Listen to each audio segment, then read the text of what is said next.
Today's topic drug tolerance. ட்ரக்னா ஒரு medicine, டாலரன்ஸ்னா அந்த மெடிசனை நம்ம கண்டினியூஸாக எடுக்க நம்ம உடம்பு அந்த மருந்துக்கு பழகி போயிடும்.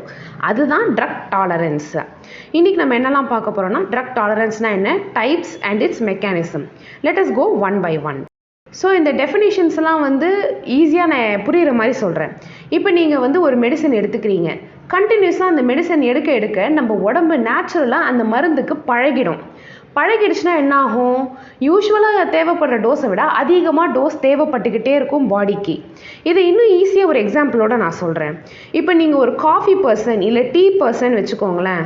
நீங்கள் ரெகுலராக டீ அண்ட் காஃபி கன்சியூம் பண்ணிக்கிட்டே இருக்கீங்க. பட் உங்களுக்கு சடனாக ஒரு ஹெட்ஏக் அப்படின்னா உங்களுக்கு ஸ்ட்ராங்காகவும் ஒரு காஃபி டீ சாப்பிட்டா தான் சரியாகும், மிச்சம் உங்களை கம்பேர் பண்ணுறச்ச. அந்த மாதிரி தான் உங்களுக்கு அப்போ என்ன ஆகும், பழகுனதால ஸ்ட்ராங்காக வேணும் உங்களுக்கு அந்த காஃபியோ டீயோ. அப்படின்னா என்ன அர்த்தம், அந்த டோஸ் அதிகமாகிறது. அதுதான் ட்ரக் டாலரன்ஸ்.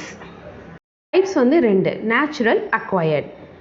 நேச்சுரலாக நம்ம உடம்பு சில மருந்துக்கு பழகக்கூடிய தன்மை இருக்கும் பிகாஸ் ஆஃப் அவர் ஜீன்ஸ். அது நேச்சுரல். நெக்ஸ்ட் அக்வயர்ட் அப்படின்னா நம்ம ப்ரொலாங்டாக ஒரு ட்ரக்கை யூஸ் பண்ணுறதுனால, கண்டினியூஸாக யூஸ் பண்ணுறதுனால வரதான் அக்வயர்ட். மேக்ஸிமம் அக்வயர்ட் தான் இருக்கும். மெக்கானிசம் ஆஃப் டாலரன்ஸில் 4 மெக்கானிசம்ஸ் இருக்குது. ஒன் பை ஒன் பார்க்கலாம்.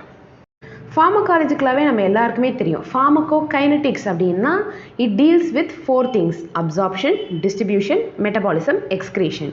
இப்போ ஒரு மெடிசன் உள்ளே எடுக்கிறீங்கன்னா, இன்டேக் பண்ணுறீங்கன்னா அது ஃபாஸ்ட்டாக அப்சர்வ் ஆகி ஃபாஸ்ட்டாக பாடியில் டிஸ்ட்ரிபியூட் ஆகி ஃபாஸ்ட்டாக மெட்டபலைஸ் ஆகி எக்ஸ்க்ரியேட் ஆச்சுன்னா ட்ரக்கோடைய டாலரன்ஸ் இன்க்ரீஸ் ஆயிடுச்சுன்னு அர்த்தம். Next mechanism pharmaco dynamics.